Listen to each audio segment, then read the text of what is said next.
Chonga public figure is so wrong because banekamba bile wali ofiriddwako omuntu gonga akulwa no mind you no ye muntu bwe yali abera naye every day of his life every day mu career every day leave alone the career ne waka buli kimu bali but so I don't think he's in a good state ever since that time. They're never getting over his brother. We should give him some privacy.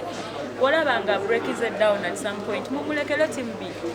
Kwanga fena tuita mugulumye wenjawulo. Wafirwa ko mama, wafirwa ko tata muganda. You know what that pain is. So abantu batatu about privacy rambi. How do you record someone in a state?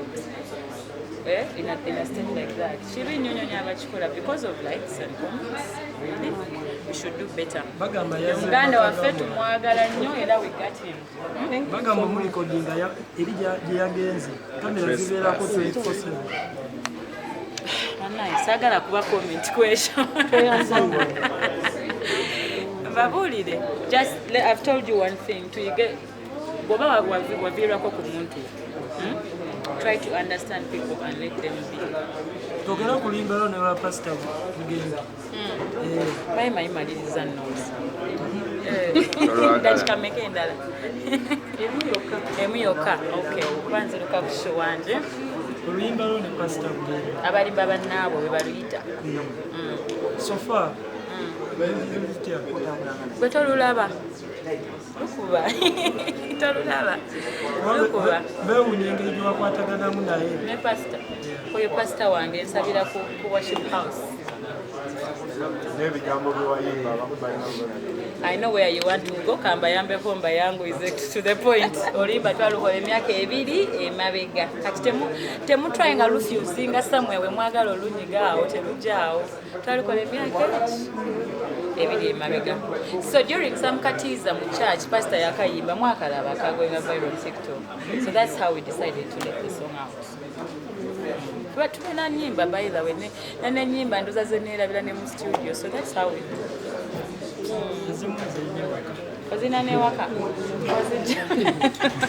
moto mulungi asente ebyadala ne naba concert. I can't look any further. I think munakolagana nga team emubera open with each other, transparency. Yeah, kibaita transparency nga buli kimu mukikola temwekwe kati emutene twaddeyo obukadde ataano ne mugamba abiri. I don't know what reasons it is. The for example, me, ekyanyamba ne promoter wange, we were all transparent. We were working as teams. Team ye, yayasenke ne team ya LJ Music, bali omuntu. Everything on ground fenna. Okitegera buli kimu kosi buli kimu fenna. And the mutual respect between the artist and the promoter, kintu kikulu nnyo. And also, I think n'empisa kintu kikulu. Because ojja kwesanga nti endabye nosagaza abayimbi abasinga bajja kuta press conference atukengegera ku osegera ebintu bwebityo n'obutagira ddala bakutte ku rehearsal ozimisize mu mwezi gumu okozeyo.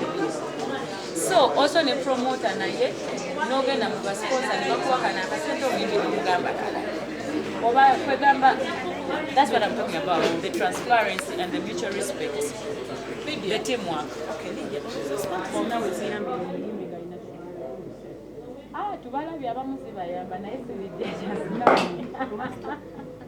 The musical wange, that's all.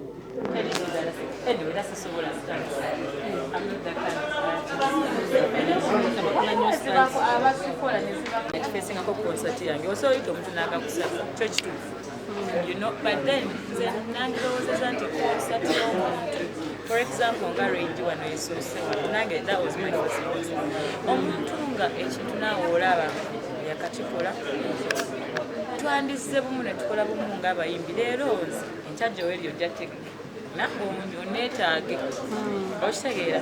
So si buli kimu kinakuba nekyaka sente abayimbi tusobola okwesapootinga si buli kimu kyaka olina obeera gamba amafuta kati olina gwali okubiddeko nawe ogeranga naawe especially obyogera.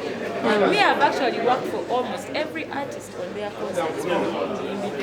Ntino ne bino ebyebyalo nti omuntu alimbalala n'omuyimbirako n'ogaka mu surprise ngende muyambe okitegeera naye abasinga bannange obulamu tebula ku ssente tuyiga okukolagana wamu leero no senga tukolagana wamu ekitutugula tebulu nakyogera ne bagamba tufuusinga amaani tebulu si zakufuusinga naye gwe balamu tuli abayimbi bameka osobola tumalayo abayimbi 2 musobola okugulayo 2 abagula tebulu nga abedituzuyuba buli obaani concert ezijja nemwekwatagula nemusapootinga because fresh ebeerawo mwe temukimanyi ya concert so bwe mba mwesapotize nga abayimbi first tumwesapotinga then we can call up on our fans. Okay. Lydia, abantu bagala kumanya sente zafuna mu bazikolamu tetugenda bannange besente ebya laafu musoke ebyo mubireke ebyo bya personal Lydia oli muyimbi za federation zaze abantu bampakira I don't know if I took it ngenda nebaza ku chance